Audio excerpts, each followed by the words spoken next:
안녕하세요. 저는 서울대학교 병원 소아청소년 정신과에서 근무하고 있는 홍순범 교수라고 합니다. 제 진료를 받지 않는 분들께는 엄마의 첫 공부라는 책의 저자로 알려져 있고요. 작년 말부터는 유튜브 채널 싸이싸이 채널을 운영하면서 정신과학이나 자녀 육아 관련 콘텐츠로 여러분을 만나고 있습니다. 자녀 육아 참 힘드시죠? 아이 키우기 참 힘든 세상 같아요. 부모님도 힘들고 사실 아이 본인도 힘들고요. 그런데 과거에 비해 우리가 몸이 더 힘들어진 건 아니잖아요. 기술이 발전하고 우리나라가 선진국이 되면서 몸은 점점 편해지고 있어요. 그럼에도 우리가 힘들다고 느끼는 건 주로 마음이 힘든 거죠. 심리적으로, 정신적으로 힘든 사람이 참 많습니다. 그래서 이 정도면 정신과에 가봐야 하나? 우리 아이 소아정신과에 한번 데려가 볼까? 고민하고 계신 분들이 많을 텐데요.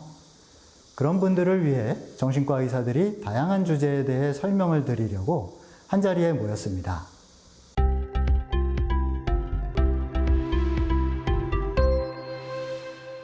오늘 제가 말씀드릴 주제는 무기력한 아이인데요. 먼저 대표적인 사례를 하나 소개하고 계속 설명을 드리겠습니다. 초등학교 5학년 남자아이입니다. 집에서도 학교에서도 늘 무기력한 모습을 보입니다. 집에서는 부모가 어떤 질문을 해도 의욕이 없고 항상 귀찮아하고 학교 숙제나 준비물을 스스로 챙겨가는 일이 없으며 엄마가 하나하나 확인하고 준비해줘야 하는 상황이 반복됩니다.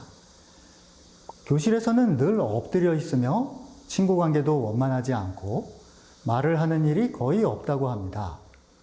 수업 시간은 물론이고 다른 움직이는 활동에도 참여하지 않아서 이유를 물어보면 귀찮다고만 대답합니다. 어쩔 수 없이 활동해야 할 때는 주변 친구들이 도와줘서 겨우 끝마치곤 합니다. 어떠한 흥미나 의욕도 없어 보입니다. 때로는 친구들과 놀고 싶어 하는 것 같지만 자리를 마련해줘도 늘 가만히 쳐다보기만 할 뿐 또래 친구들과 어울리지 못하는 상황입니다. 아이가 이렇게 행동하는 이유를 알지 못해 집에서도 많이 답답합니다. 학교 상담에서도 선생님의 질문에 잘 모르겠어요, 기억이 안 나요 하는 말만 되풀이하고 있다고 합니다. 아이에게 많은 질문을 해도 돌아오는 답은 아무런 생각이 없고 노력할 이유도 모르겠다고 합니다.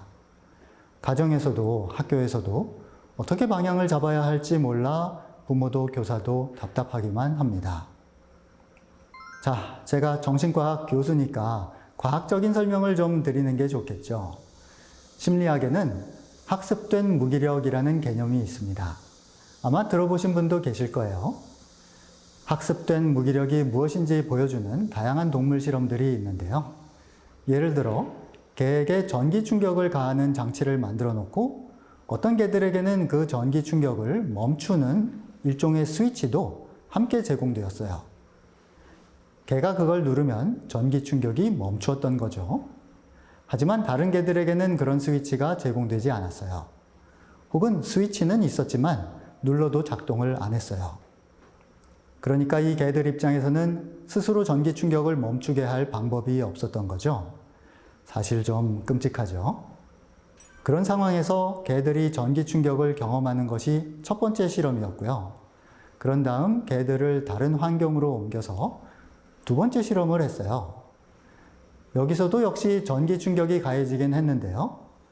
다만 여기서는 전기 충격에서 벗어나는 방법이 훨씬 쉬웠어요. 전기 충격을 멈추는 스위치는 없었지만 만약 전기 충격이 시작되면 그냥 옆방으로 피하면 되었어요. 스위치 같은 걸 찾아 눌러야 하는 복잡한 실험이 아니라 그냥 자리만 옮기면 되었던 거죠. 자, 이 실험으로 무엇을 알 수 있었을까요? 실험은 2단계였는데 앞의 실험에서 전기 충격을 멈추는 스위치가 제공되었던 개들은 다음 실험에서 어떻게 했을까요? 자리를 빨리 이동했어요. 전기 충격에서 빨리 벗어난 거죠. 사실 전기 충격을 멈추는 방법은 달라졌잖아요. 스위치를 누르는 방법에서 자리를 옮기는 방법으로요. 그럼에도 이 새로운 방법을 빨리 배우고 달라진 환경에 빨리 적응한 거죠. 반면에 앞의 실험에서 스위치가 제공되지 않았던 개들은 어땠을까요? 두 번째 실험에서 어떤 차이를 보였을까요? 전기 충격을 피하지 않았어요. 그냥 그 자리에 가만히 있으면서 계속 고통을 받았어요. 이제는 스위치를 찾을 필요 없이 그냥 자리만 옮기면 전기 충격을 피할 수 있었는데 고통에서 벗어날 생각을 안 하고 무기력하게 있었던 거죠. 이런 현상을 학습된 무기력이라고 합니다. 요약해 볼까요?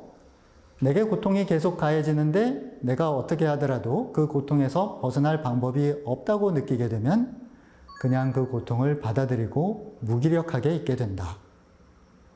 이 개념을 방금 소개한 사연 속 아이에게 적용해 봅시다.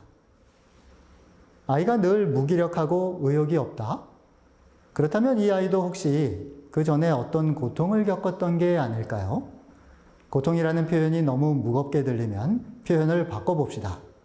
아이가 뭔가 지속적으로 힘들었던 게 아닐까요? 그런데 처음에는 그 힘든 상황에서 벗어나려고 자기 나름대로 이것저것 시도해 보았는데 결국은 벗어나지지가 않더라. 자기가 노력한다고 해서 벗어날 수가 없더라. 어차피 계속 힘들기만 하더라. 아이가 이렇게 느꼈던 건 아닐까요? 그래서 그냥 포기하고 무기력하게 있게 된 게 아닐까요?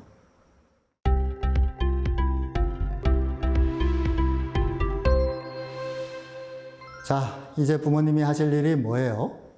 학습된 무기력에 대해 알게 되신 부모님이 첫 번째로 하실 일이요. 아이의 고통이 뭘까 생각하시는 거죠? 아이가 의욕이 없고 무기력하다고 답답해 하시기만 할 게 아니라 아이가 어떤 걸 힘들어하고 있을까? 혹시 이전에 어떤 걸 힘들어했을까? 고민해 보시는 거예요. 방금 소개한 실험에서는 방에서 전기 충격이 가해지고 있었잖아요. 그렇다면 우리 아이가 처해 있는 상황은 어떤 상황이고 거기에선 어떤 고통이 가해지고 있는지 생각해 보실 필요가 있죠. 그 고통이란 아이가 딱 한 번 크게 힘들었던 일일 수도 있고요. 그런 어떤 특별한 사건이 원인일 수도 있는데요. 하지만 어쩌면 그보다는 방금 소개한 실험에서처럼 지속적으로 혹은 반복적으로 어떤 힘든 일을 겪었던 건 아닐까도 생각해 봐야 해요. 지극히 일상적인 일이어서 부모 입장에서는 아이가 그걸 힘들어 할 거라고 미처 생각 못하고 지낸 어떤 일들이 아이 마음속에 숨어 있을지도 모르는 거죠. 부모로서 당연하다고 여기며 아이에게 요구하거나 기대했던 일들 중에 혹시 아이가 힘들게 버티고 있었던 게 있지는 않을까? 이런 질문을 하면서 돌아보실 필요가 있습니다. 그런데 이걸 부모가 혼자서만 고민할 게 아니라 때로는 아이에게 직접 물어볼 필요도 있잖아요. 아무리 내 아이라도 엄연히 다른 사람인데 다른 사람의 머릿속에 어떤 생각과 감정이 있는지를 완벽히 알 수는 없거든요. 그런 의미에서 이번 사연에도 중요한 대목이 나오는데요. 학교 상담 때 선생님이 질문을 하셔도 아이는 잘 모르겠어요, 기억이 안 나요 하는 말만 되풀이합니다. 많은 아이들이 이런 모습을 보이죠. 그래서 어떤 부모님들은 제게 이렇게 물으세요. 아이가 정말로 기억을 못하는 걸까요? 혹시 기억력에 문제가 생긴 걸까요? 하고 물으시는 거예요.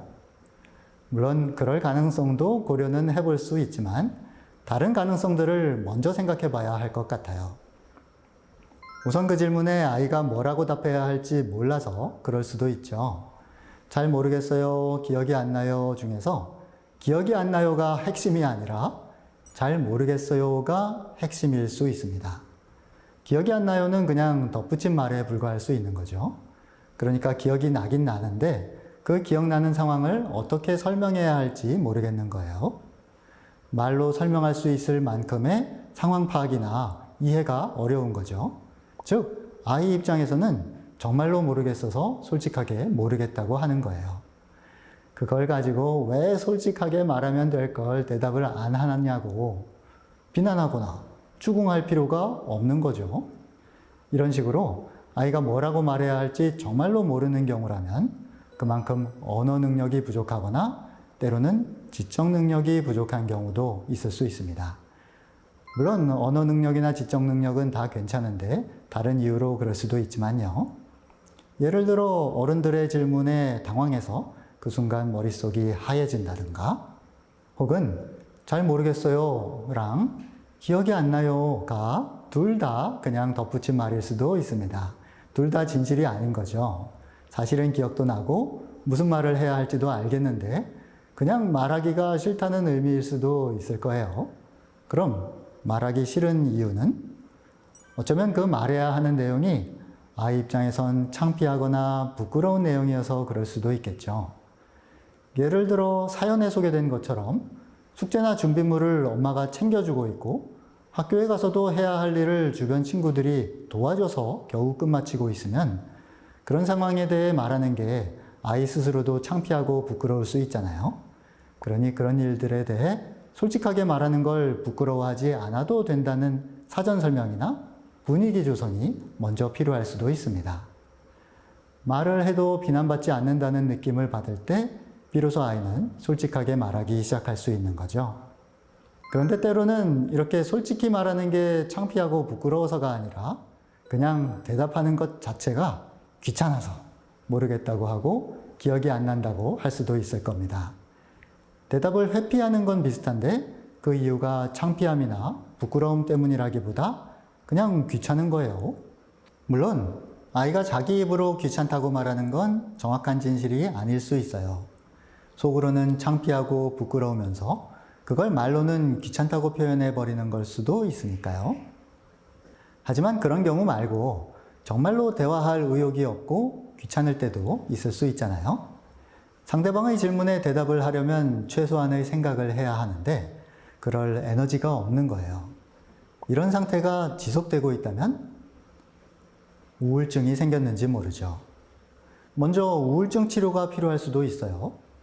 만약 우울증이 심해서 상담도 잘 이루어지지 않고 있는 거면요.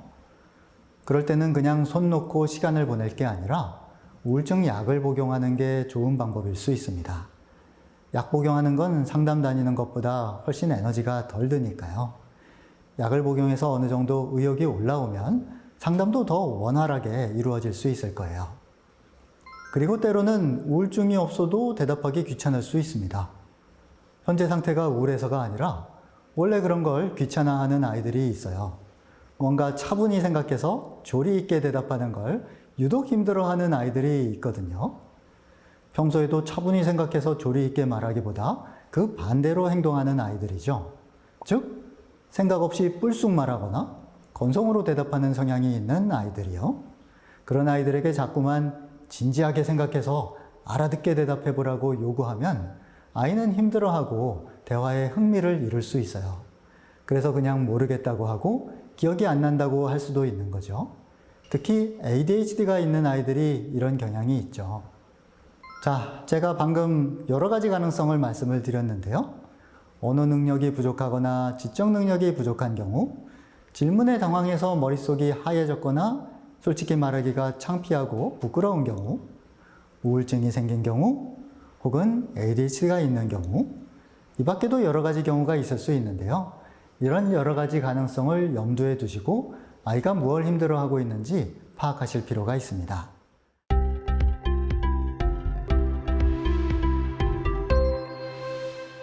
그런 다음에는 어떻게 해야 할까요?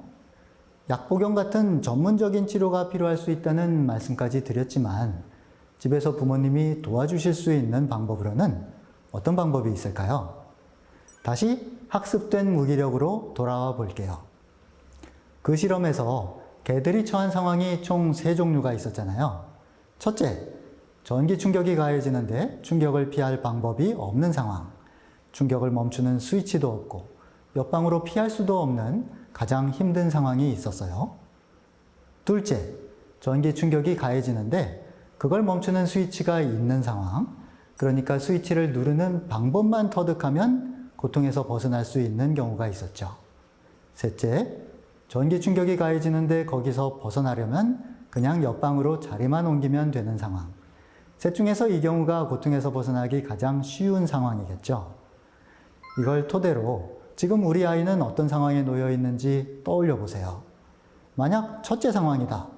즉, 전기 충격이 가해지는데 충격을 피할 방법이 없는 상황이다. 그럼 어떻게 도와줘야 해요? 그 상황에서 벗어나게 도와줘야죠. 그건 경우에 따라서는 학교를 옮기는 것일 수도 있고요. 때로는 학원을 그만두거나 숙제를 줄여주는 것일 수도 있어요. 하지만 혼자 공부하느라 힘든 거면 오히려 학원을 알아봐 주는 게 그 힘든 상황에서 벗어나는 길일 수도 있고요. 만약에 학교 폭력을 당하고 있다면 부모님이 학교에 찾아가서 선생님과 상담하고 학교 폭력을 멈출 방법을 찾아야 할 수도 있어요.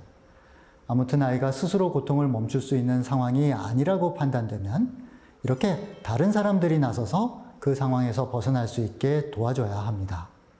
자, 그런데 만약 아이가 처한 상황이 첫째 상황보단 둘째 상황에 가깝다.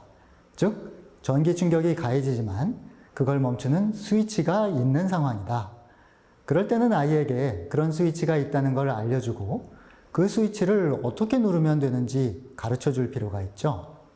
예를 들어 친구 사귀는 법을 모르는 아이에게 어떤 방식으로 다른 아이에게 말을 걸면 좋을지 상의를 한다든가, 공부를 열심히는 하는데 너무 요령 없이 공부해서 성적이 안 나오는 아이에게 공부 요령을 가르쳐 준다든가, 아마 가정에서 일반적으로 하는 교육이 여기에 해당하는 경우가 많을 거예요.